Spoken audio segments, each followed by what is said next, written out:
Hi, I'm Jay Cormier. With me I have Graeme Jahns, the designer of Alba Longa from Quinnet and Hooch and Friends? I think it's Hooch.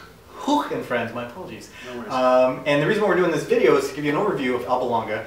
And the reason we're doing it with me is because I have a few games published by Tasty Minstrel Games, Train of Thought and Belfort, and I'd like to welcome Graeme to the Tasty Minstrel Games family. That's right, because they're publishing in North America. They are the publishers for North America.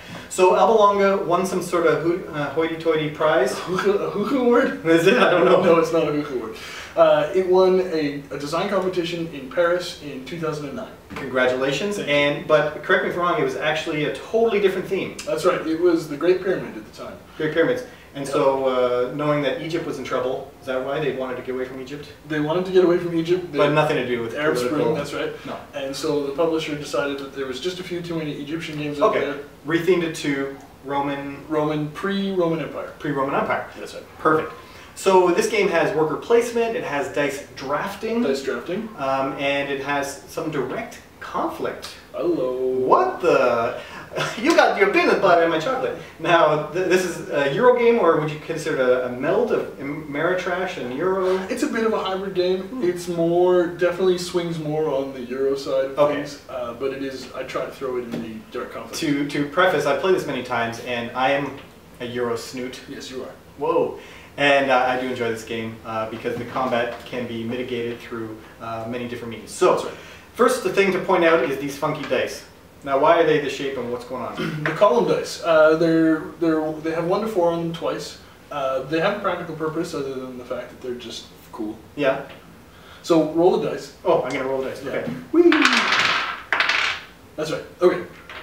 So as you know, the numbers on the dice indicate how many peasants you can assign to any particular job. Oh, yeah, you're right. Okay, so let's review the board really quickly. We have 4 or 5 different areas on here. So we have the center area. These are our workers, peasants? Those are your peasants. They're sitting in your city. That's your main city. And everyone's got a different player board. I'm playing Roma. That's right. And I'm playing Veii.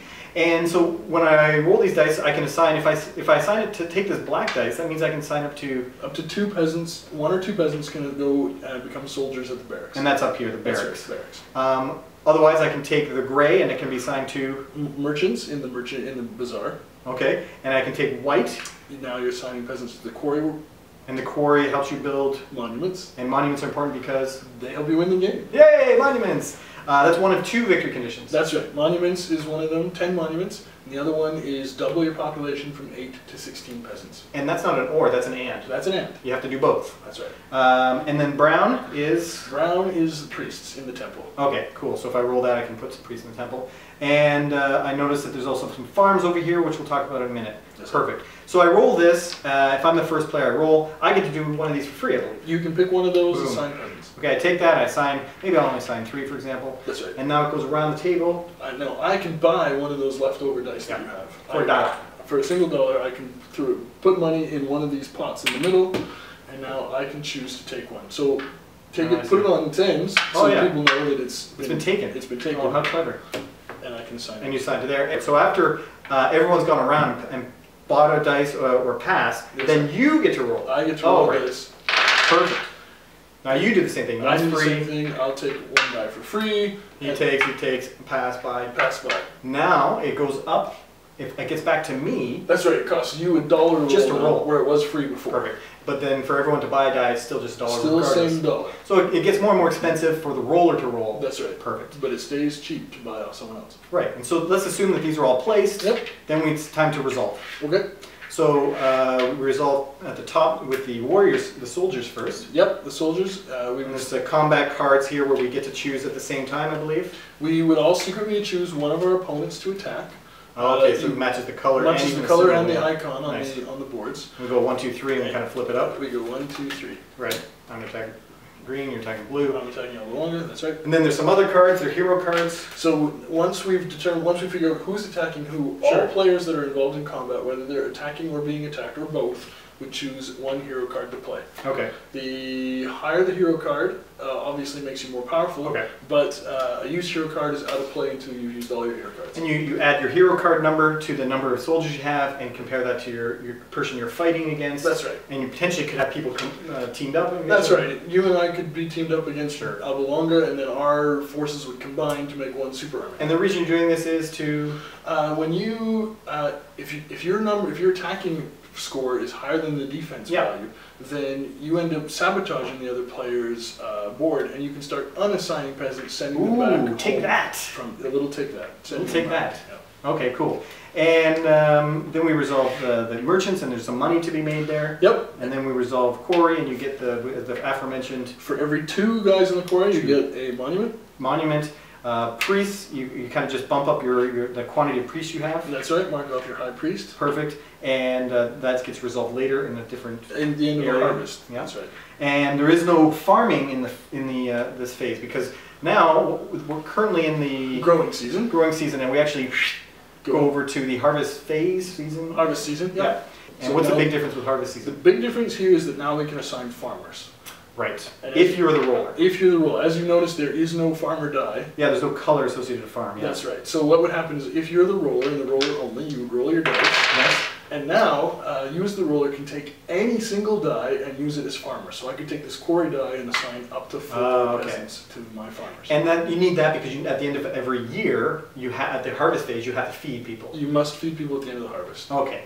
So then once we've done that, we actually can do something with the priests. That's right. So we should talk about the seasons. Oh, the seasons. Let's do that. Show the season cards. So there are 3 different types of seasons in this game. There are moderate seasons, wet seasons, and dry seasons. Okay. And the type of season that it is affects how much food each of your farmers make. So you know because of the back of the card what kind of season it is. That's right. But there's random distribution of how it works. That's right. Okay. So you don't know. You know it's wet, so that's going to be a very plentiful. That's right. But you don't know how plentiful. Well, you know what happens is if you can get enough worship in the temple to meet the number on the back, then you'll improve your harvest. Okay. That's it. Cool. So wetter is better. Wetter is better. But drier is worse. Drier is worse. Very similar to Jessica Alba Longa. Ooh, hello! I don't know what kind of video is this. So anyways, then we do it all over again, but now we have different information because we can use some of that food to actually recruit or buy, hire. That's right. So first you have to feed everybody you've got. Yeah, yeah. And then you start bringing in new peasants with your extra food. Okay. Now I want to take a little bit of time and talk about what something the rules call variants. That's right. I wish I'd called them advanced rules because I think that everybody should include them in their game. Oh, it's almost mandatory. Oh yeah, 2 of them I would consider mandatory. One of them is kind of a personal preference. So let's talk about the first one. It's called A Job Well Done. What's the deal there? In A Job Well Done, in the base game, what would happen is if you've got the most merchants assigned to your bazaar, you would get a bonus money. Okay. In A Job Well Done, I've expanded that so that every job gives a bonus if you have the most merchants assigned. In soldiers, you get a hero card back. You get a hero card back. In which of these? Quarry guys? In the quarry workers? Quarriers? Quarry workers. Quarry workers, not quarry workers. No, what's a quarrier? I don't know. Quarry workers, you get a housing bonus. Quarry workers, you would upgrade your housing, so you placed it in your city, on your city track, and now your peasants are bumped up one. They're bumped up one, which helps you get to the coveted free assignment spots with a smaller population. Nice. So, and those free assignments you place at the beginning of a round. That's right. If you don't have to spend anything. Oh, perfect. And the most in priests get you a cheaper. Lets you get a blessing from the gods, an additional blessing for cheaper than you normally would. Yeah. And if you had the most farmers, you get extra food. Extra food. So that's a nice one. Job well done. Spoils of War is the second one. Spoils of War turns the combat from more of a take that to the ability to actually make gains off of your opponents. So instead of just saying, hey, take one of those workers out of there and back to your, and that's it, I actually get to... Not only would you sabotage one of my workers, but you essentially capture him, bring him home to work for you. And I don't just take this guy from you because that's your guy. That's my guy. I need to remember this. I'm not really capturing him. I'm sending your guy home and I'm capturing... Well, you get his shadow. His shadow. That's right. So this isn't... You wouldn't call this a slave. No, it's a captured peasant. He's black because he matches the soldier die. Is that how you sleep at night? That is how I sleep. Okay, cool. So I get this, wherever I attacked and stole from, I place it in that same area. Yeah, we place it in the exact same area, but Boom. now he helps you out in that. Yeah, he could give me more. Okay, perfect. So that's a really cool expansion, especially when you combine it with the job well done. So now that I'm not only am I attacking and taking guy, now I could potentially, that could swing me to be the majority in that, and therefore get that bonus. That's right. Really good combo. And so those two I recommend, because I played these. That's really, if you're a gamer. That's right. The designer says that's you should put. That's how the game should be played. That's how you should. That's how the game should be. But here's another one that really truly is a variant that you can, and I like it, and I would play sometimes with it, sometimes without it. This is called a CC. A CC, yes. A CC is there, as you said, for personal preference. If you prefer having less direct computation, a CC is for you. It brings in a neutral city-state with its own city defenses, and allows. It gets built up with different pillage items, so it'll sometimes have food in there. It can have some money in there. Oh, I see. It can have some peasants to capture. And so it means that instead of attacking each other, you can now attack a CC and then send your army there and pillage items from there. So players that don't like player versus player combat, that's right. They can choose to attack a CC, that's right. Get some reward out of it. If you want, you can still attack the other players. You can, yes, of course. Okay, so that one's good to play from time to time. Time to time, whatever. In Alba Longa, you need it in the two-player game. Yeah, right, to have more variety in who you're choosing. And because it's on the back of one-player board, you can't play it with 5 people, only with 4 people. Yeah. Okay, perfect. Well, that is a fantastic little overview there of Alba Longa from Tasty Missile Games. Graeme, thank you so much for your time, and I wish you all the best with this game. Thanks. Pretty soon I'll be taking over his spot on the ranking. Oh, touche.